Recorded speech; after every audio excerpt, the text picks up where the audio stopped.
And in conjunction with Codex Alimentarius, food will be limited and water consumption will be decreased to 10 gallons per day per person. That is over a 90% reduction in people's average daily water consumption. And along with shortages of food and water, the food we will be provided with will be genetically manipulated and nutrient deficient. Genetic manipulation of food causes complications in metabolizing and utilizing food for energy. In June of 2003, scientists reported that the gene sequence of the inserted genes into crops had actually changed their order. They had re-scrambled. So the genetic inserts are not stable. Another laboratory confirmed this and found that it had changed in the same varieties in different ways that they had tested. So not only is it unstable and changing, it's not even uniform in the way it's changing. This is incredibly dangerous. Nutrient deficiencies due to Codex's planned vitamin and mineral ban will cause billions of preventable diseases. Both of these will ultimately lead to billions of deaths. The question is then, how do they do it? How in the world are they getting this agenda from the international level down to the local level? Well, they've got a plan for that too. Now, on the environmental side, there's probably a number of different plans, but from the environmental side, you have an organization called the IUCN, the International Union for the Conservation of Nature. Been in existence since the United Nations was created. It's not part of the United Nations Charter. It's a scientific advisor to the United Nations. But through the IUCN, such programs as ecosystem management, American Heritage Rivers, the Clean Water Initiative, the Endangered Species Act, and all the rules and regulations of the EPA, U.S. Fish and Wildlife Service, the U.S. Forest Service, the U.S. Park Service, and so forth. They also discuss property rights in this particular document. They say that property rights are not absolute, they're not unchanging, they're not inalienable like our Constitution and the Declaration of Independence of the states. Rather, they are a complex, dynamic, and shifting relationship between two or more parties over space or time. In a biocentric approach, says the IUCN, the rights of nature are defended first and foremost on the grounds of the intrinsic value of animals, plants, rivers, mountains, and ecosystems, rather than simply on the basis of the utilitarian value or benefit to human beings. In other words, nature comes first. Nature's needs comes before man's needs. In a religious context, it's called pantheism, the belief that nature is God. It goes on to say, even worse, people are then members of a community of beings, like human beings, living and non-living. So a rock is now elevated up to the status of a human being, and they're both equal in the eyes of this belief system. It's not hard to imagine that if you believe that humans are the cause of all of Earth's problems, that we're overpopulated. They give two solutions, and only two, to this problem. The first is that it's estimated that an agricultural world in which most human beings are peasants should be able to support 5 to 7 billion people. Well, folks, we have 6 billion people right now. That means all of us in this room, or nearly all of us in this room, are going to have to become agrarian peasants if we use this solution. In contrast, they go on to say a reasonable estimate for an industrialized world society at the present North American material standard of living would be 1 billion people. So if we wanted to maintain our current standard of living, we would have to reduce the Earth's human population by somewhere around 70%. In 1970, just 3 years after the publication of the Iron Mountain Report, which calls for, if we're going to create a world government, we can no longer use war as a mechanism to cause fear amongst populations and therefore allow us to control the behavior of populations through fear.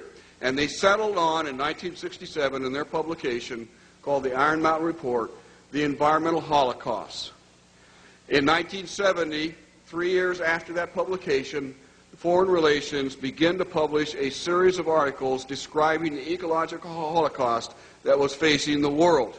And in this particular issue, the first issue done by George Kennan to prevent a world disaster, where it was summed up in 3 points that the eco-crisis is a global threat so great that it endangers all of life on Earth.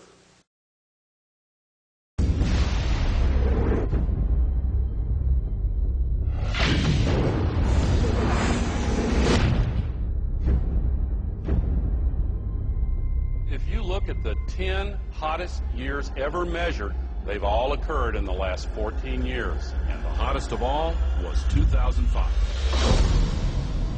We are causing global warming.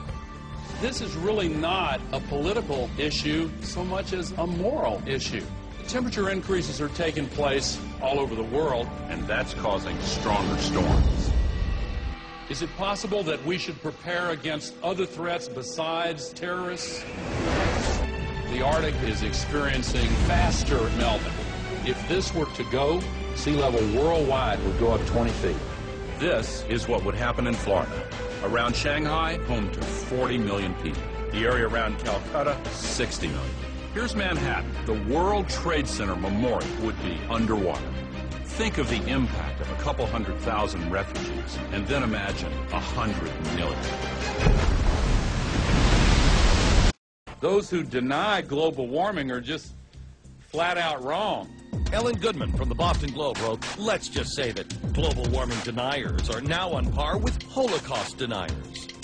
Scientists silenced for questioning the threat of global warming. I know that I've had several friends who have essentially been told that if you speak out on climate change, you must do so as an independent citizen. If you do so through our organization or through our institution, you will essentially be fired. Once you realize how many holes there are in the consensus solution, you may begin to open up your mind to the other side of the global warming debate as a whole. The only consensus I'm aware of is that it's warmed in the last century. They completely ignore the fact that there's this thing called the Oregon Petition that was signed by 19,000 professionals and scientists who don't agree with the idea that we are causing climate change.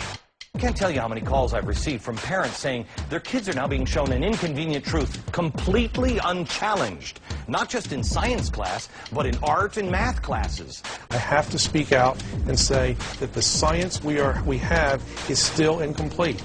And the science we're being told by the IPCC is really incorrect science. Global warming, paradoxically, causes not only more flooding, but also more drought. Big hurricanes, tornadoes, fearsome diseases, polio, tuberculosis, West Nile virus, avian flu, SARS, polar bears that have actually drowned, mosquitoes, caterpillars, communism, it's slavery, global warming, global warming, global warming. Aurelia Pecci, who actually created the Club of Rome, and it's the inner circle of the global elitists in 1991, stated that while searching for a new enemy to unite us, we came up with the idea that pollution, the threat of global warming, and the like would fit the bill. All of these dangers are caused by human intervention. The real enemy, then, is humanity itself. To put this to you bluntly, global warming is a complete fallacy. Al Gore received the Grammy and the Nobel Peace Prize for a film that is filled with holes and mistruths. Ice cores taken 2,000 meters below the surface have enabled us to look at the last 160,000 years. We believe that in Greenland, the medieval warm period was about 1.5 degrees warmer on average than today. And they also show consistently warmer temperatures thousands of years ago before man-made greenhouse gases existed. Approach our time, we can see that in the period between 4,000 years ago and back to the period 2,000 years ago, which is actually the Roman age, the temperatures have been decreasing in Greenland by 2.5 degrees. Al Gore is made out to be a revolutionary figure attempting to save the planet, which is quite true. He just doesn't mention the fact that saving the Earth doesn't involve you. According to his agenda, it will result in massive land repossession and extreme limitations on food and water and fossil fuels for the public. And please note that Al Gore is a sustainable developer. The global warming lie is very popular today because it receives major media coverage and has an attractively titled goal of saving the planet. But how does this tie in with Agenda 21? The result of the 1992 Earth Summit Conference in Rio de Janeiro was the Kyoto Treaty. The Kyoto Treaty states that every country must drastically reduce the use of fossil fuels by mandate of the United Nations. Concentrations of greenhouse gases in the atmosphere are at their highest levels in more than 200,000 years. If the trend does not change, scientists expect the seas to rise 2 feet or more over the next century. Island chains such as the Maldives will disappear from the map unless we reverse the predictions. Thank you very much. And as of June 2007, 172 nations and other government entities have ratified the treaty. And if you were wondering how this ties into putting the Earth's priority above human survival in accordance with pagan beliefs, every country's deadline for the implementation of Agenda 21 and the Kyoto Treaty is in 2012.